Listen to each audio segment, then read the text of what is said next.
pagi semua, Bapak Ibu Saudara yang dikasihi oleh Tuhan.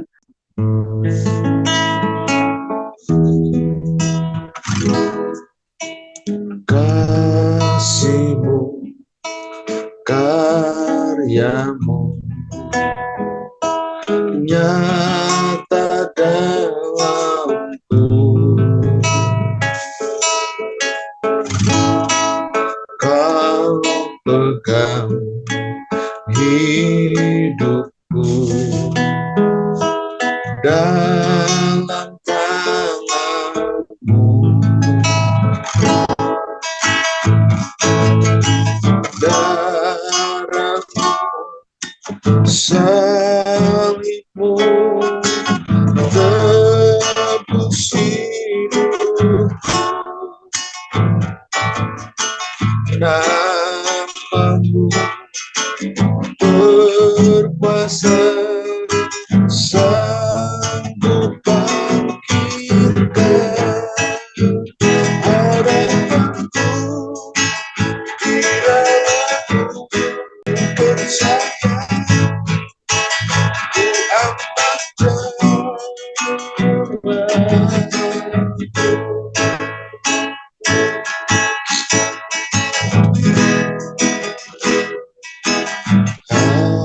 Kasih-Mu, karya-Mu yang terbaikku. Kau pegang dalam tangan-Mu. Darah-Mu, salib-Mu tebus hidupku. Nama-Mu berkuasa, sanggup bangkitkan harapanku. Di dalam-Mu hanya Yesus Tuhanku. Percaya ku amat terbantu. Harapanku di dalam-Mu hanya Yesus Tuhanku. Percaya ku amat terbantu.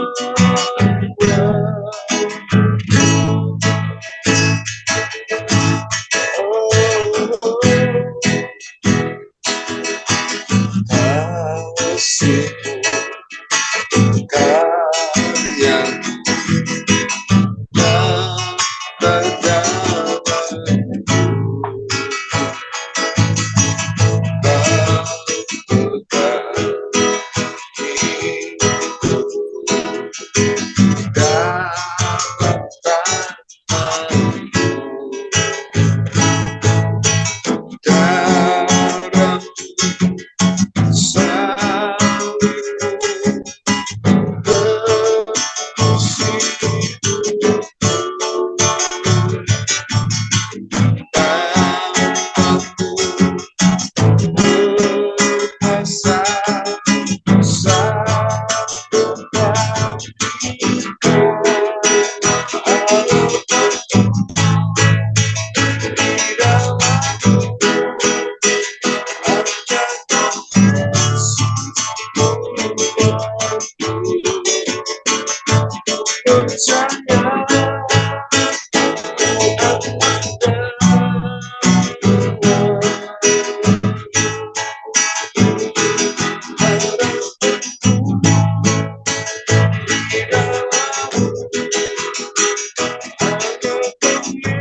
Yesus Tuhanku.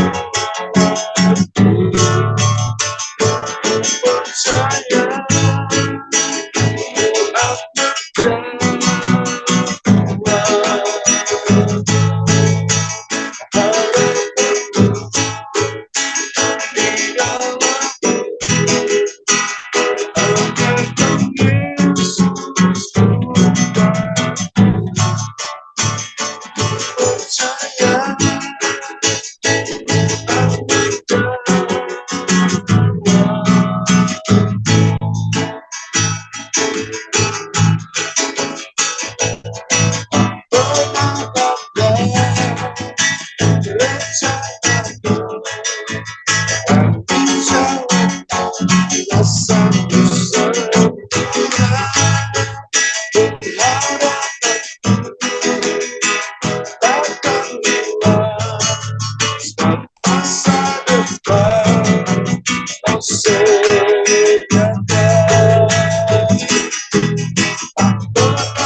percaya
ku aman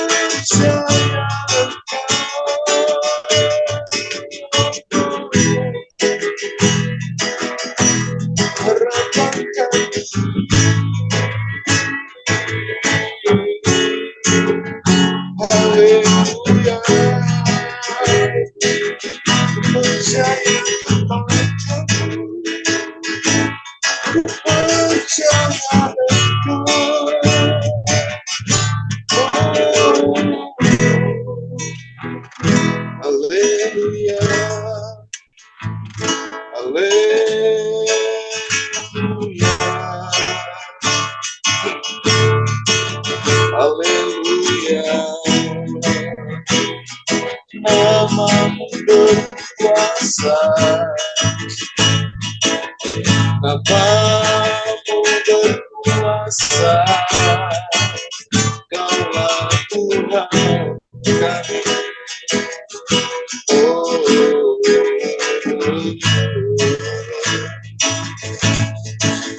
Haleluya, haleluya. Harapanku di dalammu, hanya Kau Yesus Tuhanku. Ku percaya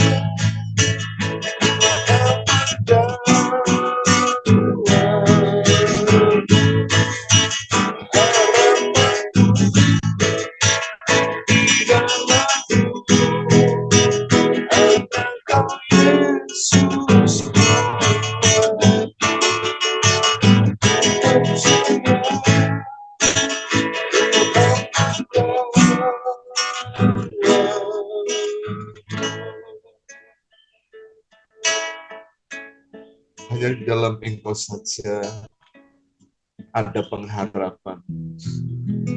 Hanya di dalam Engkau saja ada kemurahan. Sebab itu pagi ini Tuhan, kami datang menghampiri hadirat-Mu, menghampiri tahta-Mu yang kudus. Sebab kami tahu saat kami boleh berada dalam hadirat Tuhan, kami merasa aman, kami merasa tenang, dan kehidupan kami ada dalam kasih dan kemurahan Tuhan yang selalu dinyatakan dalam kehidupan kami. Karenanya kami memohon anugerah Tuhan, memohon campur tangan Tuhan, supaya apa yang kami lakukan, apa yang kami kerjakan, sungguh-sungguh Engkau yang bekerja dengan kuasa Tuhan, terutama dengan hidup dan pergumulan yang harus kami lalui dalam kehidupan ini. Kami mengizinkan untuk Engkau terus bekerja di hidup kami ya Bapak. Berkati firman-Mu yang pagi ini akan dengar, kami renungkan bersama-sama, biarlah kami boleh menikmati akan kebaikan Tuhan, dinyatakan dalam kehidupan kami.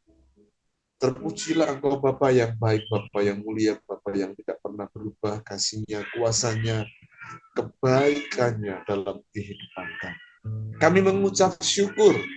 Kami mengucap syukur. Di dalam nama Tuhan kami berdoa, mengucap syukur. Haleluya. Amin. Amin. Puji nama Tuhan. Selamat pagi. Shalom Bapak Ibu Saudara yang dikasihi oleh Tuhan. Senang sekali bisa berjumpa kembali pada pagi ini dalam ibadah doa pagi kita. Mari kita akan belajar firman Tuhan kembali pada pagi ini. Firman Tuhan pada pagi ini saya berikan judul Jangan Ragu-ragu. Ya, jangan ragu-ragu. Terambil dari kitab Injil Lukas pasal 24 ayat 38 dan ayat yang ke-39. Saya akan bacakan untuk kita. Demikian firman Tuhan. Akan tetapi ia berkata kepada mereka,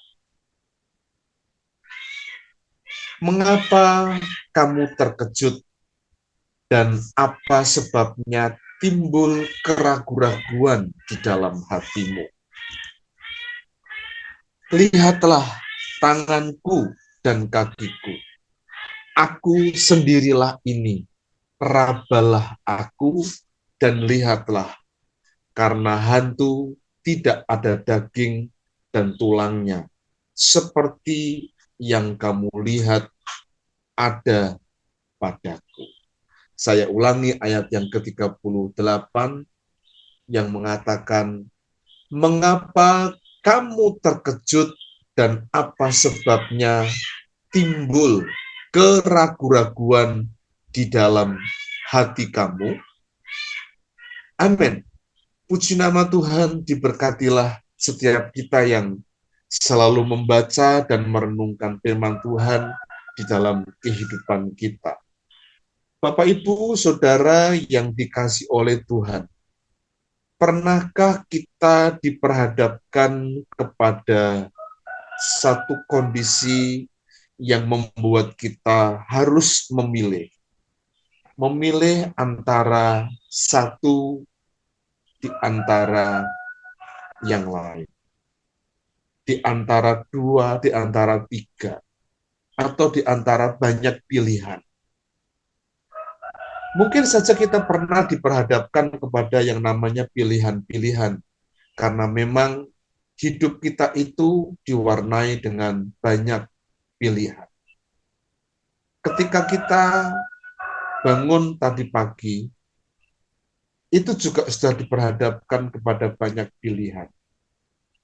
Pilihan untuk kita kembali tidur atau melakukan aktivitas kita. Bahkan ketika kita beraktivitas pun kita juga diperhadapkan kepada pilihan. Ketika kita mau berangkat kantor, kita pilih pakai baju apa ya? Kita pilih sarapan apa ya pagi ini? Ketika kita berada di tempat usaha, di kantor, di mana kita berada, kita pun diperhadapkan kepada pilihan-pilihan. Apa yang kita bisa kerjakan ya hari ini? Apa yang menjadi skala prioritas untuk saya kerjakan hari ini ya? Jadi hidup kita itu selalu diperhadapkan kepada pilihan. Seperti halnya yang terjadi pada murid-murid Yesus Kristus. Ketika Yesus bangkit, ketika Yesus menampakkan diri kepada mereka, mereka juga diperhadapkan kepada pilihan. Tapi pilihan yang mereka pilih ini membuat mereka bingung, ragu-ragu, dan tidak memutuskan pilihannya tersebut dan mempercayai bahwa apa yang sedang mereka alami adalah sebuah bukti fakta yang nyata dan itu tidak dapat diragukan. karena Yesus yang bangkit itu ada di depan mereka. Dan dia memberikan penekanan, aku bukan hantu. Kalau hantu tidak ada daging dan tubuh dan darah.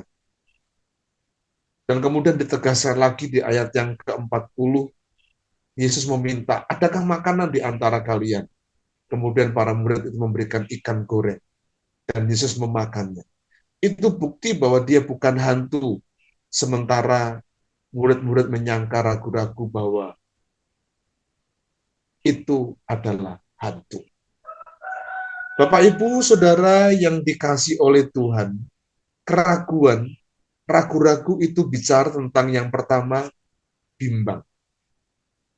Dan ragu-ragu itu bicara tentang kurang percaya.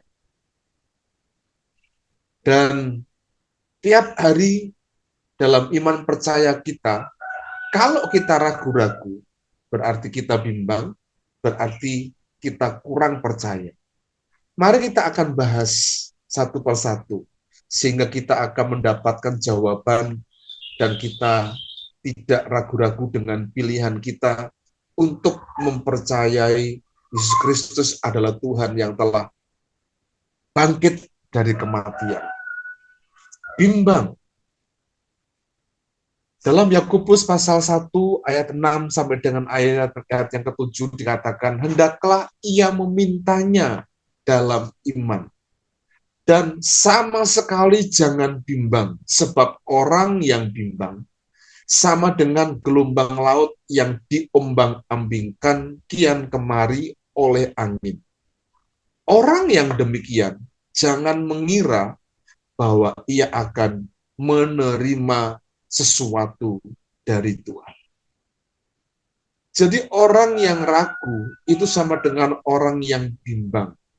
Dan Yakobus memberikan satu pernyataan dengan jelas. Ketika kita bimbang dalam permintaan doa kita, ya, maka kita tidak akan pernah mendapatkan dari apa yang kita doakan kepada Tuhan. Kita mungkin memiliki harapan doa, cita-cita, keinginan. Dan kalau kita naikkan kepada Tuhan dalam kebimbangan, Alkitab mengatakan Yakobus ini memberi penegasan, orang yang demikian janganlah mengira bahwa ia akan menerima sesuatu dari Tuhan. Jangan berharap mendapatkan jawaban dari Tuhan, menerima sesuatu dari Tuhan, seperti yang kita doakan. Tidak akan pernah mendapatkan. Mengapa? Karena bimbang. Karena itu Bapak Ibu Saudara yang dikasih oleh Tuhan, ketika kita meminta kepada Tuhan, Dia itu Bapa kita. Dia itu Bapa yang baik. Kalau kita sebagai anak meminta sesuatu kepada Bapa, kita nggak akan pernah ragu untuk menyampaikannya. Dia Bapa kita. Sama seperti anak-anak kita, kalau meminta sesuatu kepada kita, karena kita adalah Bapa, mereka tidak pernah ragu untuk menyampaikannya. Bahkan kadang-kala permintaan yang disampaikan itu tidak seperti harapan kita, karena permintaannya terlalu tinggi buat kita sebagai Bapak jasmani.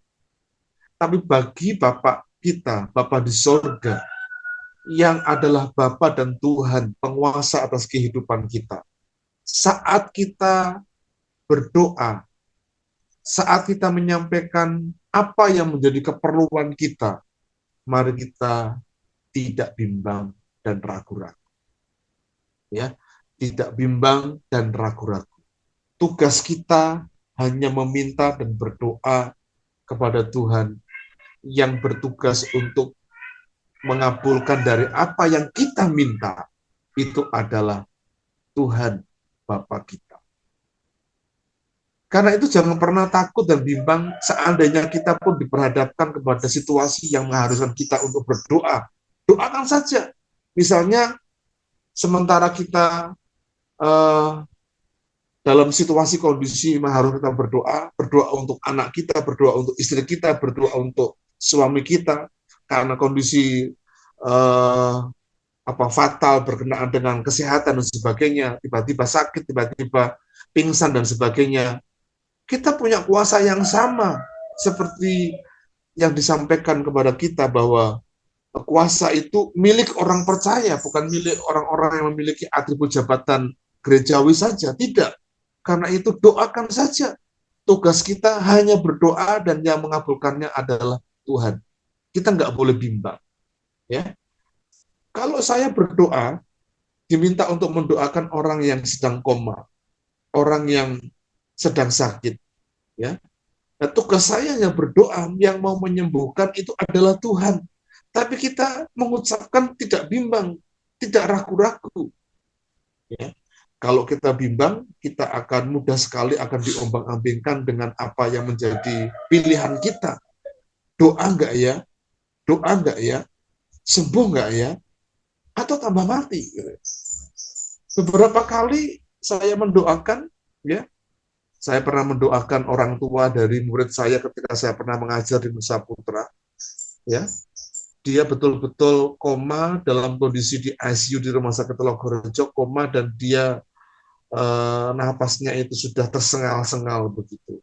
Saya nggak bimbang, saya berdoa supaya orang tua dari murid saya ini sembuh. Tapi besoknya saya dikabari orang tua sudah meninggal, ya, orang tuanya sudah meninggal. Dan sejak saat itu saya dalam kondisi seperti itu, dalam hikmat saya, berarti saya harus menaikkan doa sesuai dengan kehendakmu dan bukan seperti yang aku minta. Dalam arti hidup kita ini yang punya kehidupan kita, rencana adalah Tuhan. Tugas kita hanya berdoa dan jangan bimbang. Yang kedua tentang tidak percaya atau kurang percaya. Matius pasal 14 ayat 31. Segera Yesus mengulurkan tangannya, memegang dia dan berkata, "Hai orang yang kurang percaya, mengapa engkau bimbang?" Kalimat ini kepada diucapkan oleh Tuhan Yesus Kristus kepada Petrus yang tenggelam, yang mau tenggelam. Dan ketika dia berteriak, "Tuhan, tolonglah aku." Ya. Ketika jam 3 pagi, murid-murid itu berlayar, naik perahu, dan Tuhan menemui mereka dengan cara berjalan di atas air. Kembali lagi mereka menyangka bahwa yang ada di depan mereka itu bukan gurunya tapi hantu. Sehingga Petrus ngomong begini, "Kalau itu engkau Tuhan, izinkan aku juga berjalan di atas air." Petrus keluar dari perahu dan dia berjalan di atas air. Dan berjalan di atas air, mulailah dia gelisah, mulailah bingung karena ada angin yang menerpa, ada gelombang yang mencoba untuk menggoyahkan ketika dia berdiri. Dan dia takut, dia gelisah, dia kurang percaya. Akibatnya apa? Tenggelam. Tapi ketika dia berteriak, "Tuhan, tolong, Guru, tolong." Yesus mengulurkan tangannya dan kemudian menolong Petrus. Dan dia mengatakan, "Hai orang yang kurang percaya, mengapa engkau bimbang?" Ketidakpercayaan kita, kekurangan percaya kita, itu ketika diperhadapkan kepada situasi kondisi yang membuat kita lemah. Sama seperti Petrus yang berjalan di atas air, gelombang mulai uh, menyurutkan semangat dia. Angin ribut yang menerpa, itu berbicara tentang pergumulan, tantangan kehidupan kita, kondisi keadaan yang harus kita hadapi. Dan kondisi keadaan itu tidak selalu mudah dalam kehidupan ini. Dan membuat kita mulai kurang percaya. Dan kurang percaya itu juga menjadi sebuah hal yang kita perlu perhitungkan.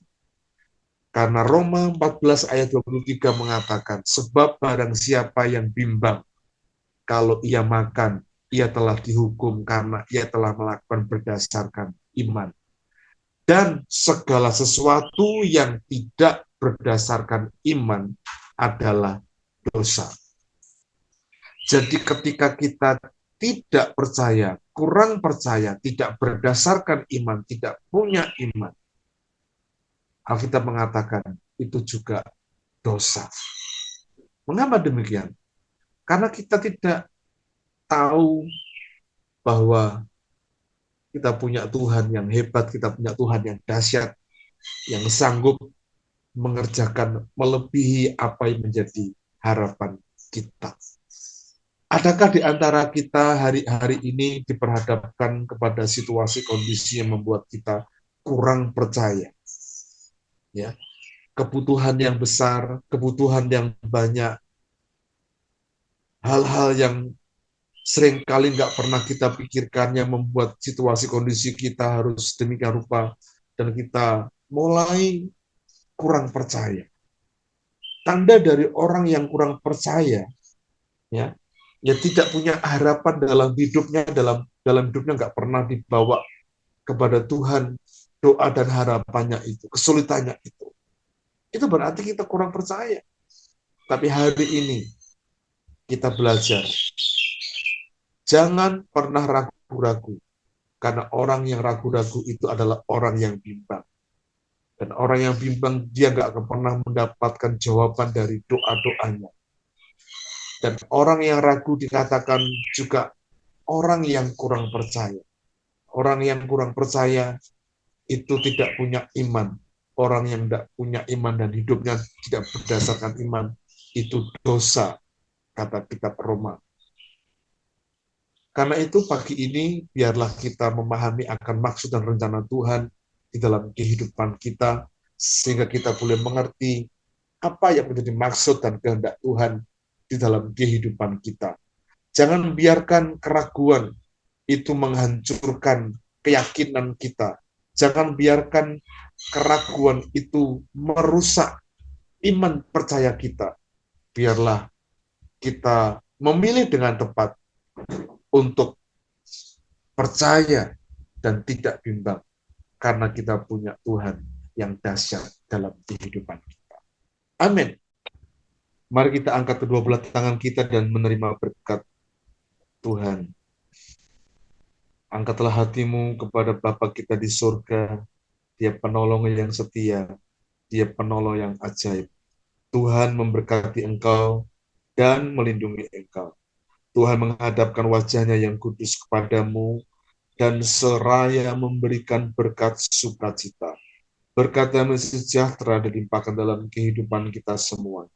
Engkau akan menjadi kepala dan bukan ekor, dan hidupmu akan terus mengalami berkat kehidupan yang selalu baru dinyatakan dalam kehidupan kita semua. Engkau akan menjadi kepala dan bukan ekor. Apa yang engkau kerjakan selalu berhasil karena engkau akan mengalami progres naik dan tidak pernah turun. Seperti pohon yang ditanam di tepi air yang akan terus menghasilkan buah. Demikianlah hidupmu diberkati oleh Tuhan. Dari sejak pagi ini, besok bahkan sampai kepada Maranatha, Kristus Yesus datang kedua kali menjemput kita semua. Di dalam berkat nama Tuhan kami berdoa mengucap syukur. Haleluya. Amin. Amin. Puji nama Tuhan. Shalom, selamat pagi, selamat beraktivitas.